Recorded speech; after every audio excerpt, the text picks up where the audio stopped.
ಕನ್ನಡ ಚಿತ್ರರಂಗದಲ್ಲಿ ವೈಶಿಷ್ಟ್ಯಪೂರ್ಣವಾದಂತಹ ವಿಚಾರಗಳನ್ನು ಎತ್ಕೊಂಡು ಅಂದರೆ ಜನ ಅದನ್ನು ಆಕ್ಸೆಪ್ಟ್ ಮಾಡ್ಕೋಬೇಕೋ ಬೇಡವೋ ಅನ್ನುವಂತಹ ಕಥೆಗಳನ್ನು ಆಯ್ಕೆ ಮಾಡಿಕೊಂಡು ಜನರಿಗೆ ಮನೋರಂಜನೆಯ ರೂಪದಲ್ಲಿ ಆ ಚಿತ್ರಗಳನ್ನು ಕೊಡ್ತಾ ಇದ್ದಿದ್ದು. ಜೊತೆಗೆ ಅವರ ಪ್ರತಿಯೊಂದು ಚಿತ್ರದಲ್ಲೂ ಕೂಡ ಹಲವೊಂದು ಸಂದೇಶಗಳು, ಒಂದು ಮೆಸೇಜ್ಗಳನ್ನ ಕೊಡ್ತಾ ಇದ್ರು. ಅವರು ಸಾಮಾನ್ಯವಾಗಿ ಬಿಗ್ ಬಜೆಟ್ ಮೂವಿ ಅಂತನೋ ಅಥವಾ ಆ ರೀತಿ ಅಲ್ಲ, ಒಂದು ವಿಭಿನ್ನವಾದಂತಹ ರೀತಿಯಲ್ಲಿ ಚಿತ್ರವನ್ನು ನಿರ್ಮಾಣ ಮಾಡ್ತಾ ಇದ್ದಿದ್ದು, ನಿರ್ದೇಶನ ಮಾಡ್ತಾ ಇದ್ದಿದ್ದು. ನಮ್ಮ ಜೊತೆ ಸಂಗೀತ ನಿರ್ದೇಶಕರಾದಂತಹ ರವಿಕಿರಣ್ ಅವರು ನಮ್ಮ ಜೊತೆ, ಗುರುಕಿರಣ್ ಅವರು ನಮ್ಮ ಜೊತೆ ಸಂಪರ್ಕದಲ್ಲಿದ್ದಾರೆ. ಸರ್ ನಮಸ್ಕಾರ. ಹಲೋ ಗುರುಕಿರಣ್ ಅವರೇ ನಮಸ್ಕಾರ. ನಮಸ್ಕಾರ ಸರ್, ತಮಗೆ ವಿಚಾರ ಯಾವಾಗ ಗೊತ್ತಾಯ್ತು ಸರ್? ಕಾಶಿನಾಥ್ ಅವರು ನಮ್ಮನ್ನ ಬೆಳಿಗ್ಗೆ 8:30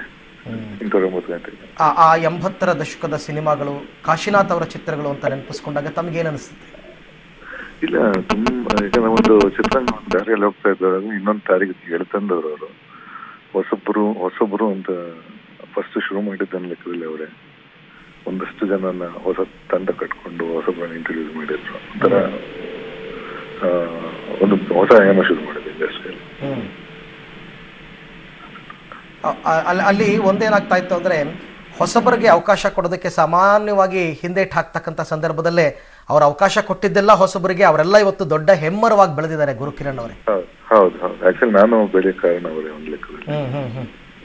ಕಾಶಿನಾಥ್ ಅಂದ ತಕ್ಷಣ ತಾವೇನ್ ನೆನಪಿಸ್ಕೋತೀರಾ? ಉಪೇಂದ್ರ ಅವನ್ ಅವರಿಬ್ರು ನನ್ನನ್ನು ಇಂಟ್ರೊಡ್ಯೂಸ್ ಮಾಡಿದವರು, ಅವರನ್ನು ಇಂಟ್ರೊಡ್ಯೂಸ್ ಮಾಡಿದವರು ಅವರೇ. ಹೇಗಿತ್ತು ನಿಮ್ಮ ಒಡನಾಟ ಅವ್ರ ಜೊತೆನಲ್ಲಿ? ಇಲ್ಲ, ಅವ್ರ ಜೊತೆ ಸ್ವಲ್ಪ ಕಮ್ಮಿನೇ, ಯಾಕಂದ್ರೆ ತುಂಬಾ ಸೀನಿಯರ್ ಅಲ್ಲ, ಅವ್ರ ಜೊತೆ ಸ್ವಲ್ಪ ಕಮ್ಮಿ. ಬಟ್ ಸಿಗ್ತಾ ಇದೆ, ಯಾವಾಗ ಸಿಗ್ತಾ ಇದ್ರು ಒಂಥರ ಅವ್ರಿಗೆ ಅವ್ರ ಹುಡುಗ ಅಂತಲೇ ಪ್ರೀತಿ ಇತ್ತು ಅವ್ರಿಗೆ. ಚಿತ್ರರಂಗದಲ್ಲಿ ಅವರ ಪ್ರಯೋಗಗಳ ಬಗ್ಗೆ ತಾವೇನು ಹೇಳ್ತೀರಾ? ಪ್ರಯೋಗ ಐ ಥಿಂಕ್ ಯಾರು ಆತರ ಮಾಡಿಲ್ಲ. ಅವ್ರು ಮಾಡಿದೆಲ್ಲ ಸಾಧಾರಣ ಒಂದು 30-40% ಚಿತ್ರಗಳು ಹಿಂದಿಯಲ್ಲಿ ರೀಮೇಕ್ ಆಗಿದ್ದು, ಈಗ ಡಬ್ಬಿಂಗ್ ಅಲ್ಲ, ರೀಮೇಕ್ ಆಗಿದ್ದು. ಸೊ ಅದೇ ಸಾಕ್ಷಿ ಅದಕ್ಕೆ ಡಿಮಾಂಡ್ ಹೆಂಗಿತ್ತು ಅಂತ. ಅದೊಂದು ಯುಗ ಅಂತ ಹೇಳ್ಬೇಕಷ್ಟೇ. ಯಾಕೆಂದ್ರೆ ದೊಡ್ಡ ದೊಡ್ಡ ನಟರ ಸಿನಿಮಾಗಳು ಕನ್ನಡದಲ್ಲಿ ಬರ್ತಾ ಇದ್ದಂತಹ ಸಮಯದಲ್ಲೂ ಕೂಡ ತಮ್ಮ ಸಿನಿಮಾಗಳು 25 ವಾರಗಳು ಓಡುವಂತ ಸಿನಿಮಾಗಳನ್ನ ಕೊಟ್ಟಂತವ್ರು ಕಾಶಿನಾಥ್. ಯಾಕಂದ್ರೆ ಪ್ರಯೋಗಾತ್ಮಕ ಚಿತ್ರಗಳಿಂದ ಕಮರ್ಷಿಯಲ್ ಚಿತ್ರ ಎಲ್ಲ ಪ್ರೊಡ್ಯೂಸರ್, ಡೈರೆಕ್ಟರ್, ಐ ಥಿಂಕ್ ಎಲ್ಲಾ ಫೀಲ್ಡ್ ಅಲ್ಲಿ ಹೊಡೆದಿದ್ದಾರೆ ಅವರು. ಪ್ರತಿಯೊಂದು ಇನ್ ಅಂಡ್ ಔಟ್ ಗೊತ್ತಿತ್ತು ಇಂಡಸ್ಟ್ರಿಯಲ್ಲಿ. ಜೊತೆಗೆ ಮಾಡಬೇಕು ಅಂತನೋ ಸಂಪಾದನೆ ಮಾಡ್ಬೇಕನ್ನೋ ಸಿನಿಮಾನ ಅಷ್ಟು ಪ್ರೀತಿ ಮಾಡ್ತಾ ಇದ್ರು ಅಂತ ಅನ್ಸುತ್ತೆ ಅವರು.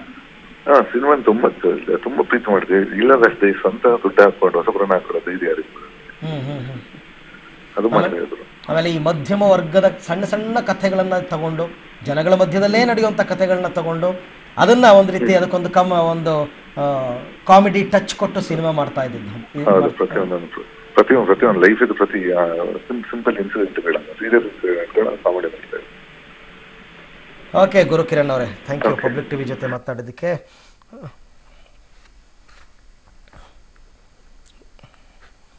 ನೀವೀಗ ನೋಡ್ತಾ ಇರ್ತಕ್ಕಂಥದ್ದು ಒಂದು ಕಡೆ ಬಸವನಗುಡಿಯ APS ಗ್ರೌಂಡ್. ಇಲ್ಲಿ ಅಂತಿಮ ದರ್ಶನಕ್ಕೆ ಎಲ್ಲ ವ್ಯವಸ್ಥೆಯನ್ನು ಕೂಡ ಮಾಡಲಾಗ್ತಾ ಇದೆ. ಹಾಸ್ಪಿಟಲಿಂದ ನೇರವಾಗಿ ಪಾರ್ಥಿವ ಶರೀರವನ್ನು ಇಲ್ಲಿಗೆ ತರಲಾಗುತ್ತೆ. ಇಲ್ಲಿ ಅಂತಿಮ ದರ್ಶನಕ್ಕೆ ವ್ಯವಸ್ಥೆಯನ್ನು ಮಾಡೋದಕ್ಕೆ ಸಿದ್ಧತೆಗಳು ಕೂಡ ನಡೀತಾ ಇದೆ. ಕೆಲವು ಕಡೆ ಪೆಂಡಾಲ್, ಶಾಮಿಯಾನವನ್ನು ಹಾಕಿ ಎಲ್ಲರೂ ಆಸ್ಪತ್ರೆಗೆ ಬಂದು ಅಂತಿಮ ದರ್ಶನ ಪಡೆಯೋದಕ್ಕೆ ಅಲ್ಲೂ ಕೂಡ ತೊಂದರೆ ಆಗುತ್ತೆ, ಹಾಸ್ಪಿಟಲ್ನವ್ರಿಗೆ ತೊಂದರೆ ಆಗುತ್ತೆ. ಹಾಗಾಗಿ ಸಾಯಂಕಾಲದ ತನಕನೂ ಕೂಡ ಕಾಶಿನಾಥ್ ಅವರ ಅಂತಿಮ ದರ್ಶನಕ್ಕೆ ಬಸವನಗುಡಿಯ APS ಗ್ರೌಂಡ್ನಲ್ಲಿ ಸಿದ್ಧತೆಗಳನ್ನು ಮಾಡಿಕೊಳ್ಳಲಾಗ್ತಾ ಇದೆ.